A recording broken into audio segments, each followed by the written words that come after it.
Welcome to Raw. In this demonstration, I'm going to show you what concentration effects look like.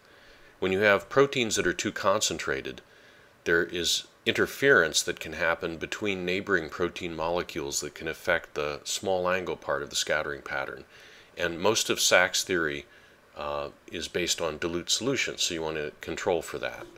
So if you go to the tutorial data directory under concentration, there's a folder called repulsive, and you can just go ahead and load all of the DAT files that you'll find in that folder. Now you'll notice there are three files. One of them is a lysozyme at 5 mg per mil, which is effectively infinitely dilute. You can do the Guinea on that just to check that you get a correct radius of gyration. Then you've got a lysozyme at 47 mg per mil and a lysozyme at 28 mg per mil. So what you'll notice first of all is that the dilute solution actually is the highest curve, and that as you become more and more concentrated, the curve actually dips down.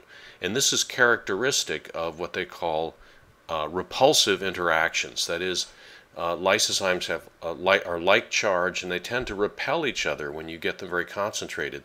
So it's not a completely random distribution of proteins, and having the curve dip like this is characteristic, and that will depress your I0 and also your radius of gyration estimates. So let me just for a moment display one curve at a time.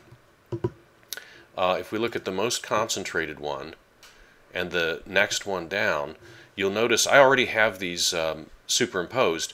In actual reality, your concentrated curves will be, much larger in amplitude, and you'll have to superimpose them. So you can do that manually just by playing around with the scale factors here, or you can do there's actually a feature for superimposing in which you can select the curve you want to superimpose onto, highlight all of the curves, and then there's a superimpose button. I'm not going to pick it here. Now that will attempt to superimpose the entire curve. In order to superimpose just a portion of the curve, you have to select out some fraction of the curve by specifying different segment of one of the curves to superimpose, and then do the superposition with just that segment, and then you can set it back again to its default value. So that's a little bit awkward, but that will allow you to superimpose just a segment of the curve rather than the parts that don't necessarily have the same shape. And what you'll notice about the two different concentrations is that they differ in the small angle part, and then they join together and are essentially the same. And that's characteristic of concentration effects. Concentration effects really only affect the low angle part of the curve. And so you'll notice here that when I put the 5 mg per mil, that's the noisiest. It has very noisy data in the wide angle, but it basically follows the same curve, and then round about 0.1 or so it diverges. So what we want to do is create a single. Suppose we want a correct low angle data, but we also want good noise-free high-angle data. So this is fairly straightforward. First you superimpose them by whatever means you want to do that, and then you decide upon where the merge point is going to be. So I'll decide, for example, here at, how about 0.093. So what I'm going to do is I'm going to specify the dilute curve, 0.093. You can just type right into this number, and you'll notice when I did that, it just chopped off everything below the curve. Okay, and I'm going to do the same thing for the concentrate. We're going to use the most concentrated one as the one that we want to use for data. Oh, actually, that doesn't seem to match quite perfectly, right? Let's bring this up to let's see, bring it up to 0.1. That's a little better. There we go. Okay, so now what you want to do is, on the concentrated data, you want to include all of the stuff to the end of the curve, and then you want to chop at the same value of about 0.01. You can actually overlap these curves a little bit. It doesn't, they'll average themselves at the seam, but you can see here now I've got the dilute solution and I've got the concentrated solution.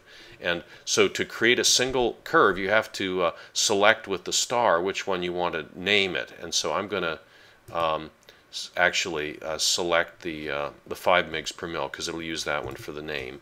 Highlight both curves, and then go to your right mouse click, merge. Okay, and now it actually created a plot. You can't see it, it's superimposed, so what I'm going to do is highlight this and then move it to the bottom plot.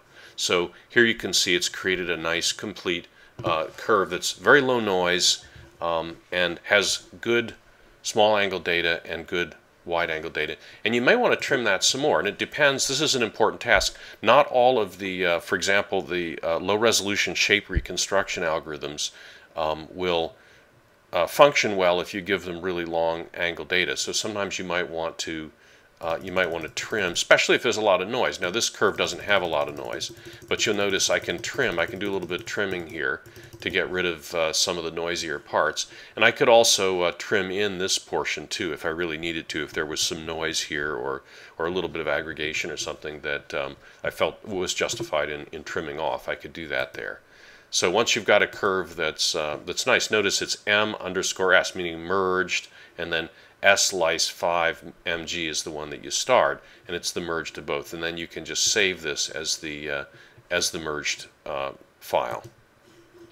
That's the end of this demonstration.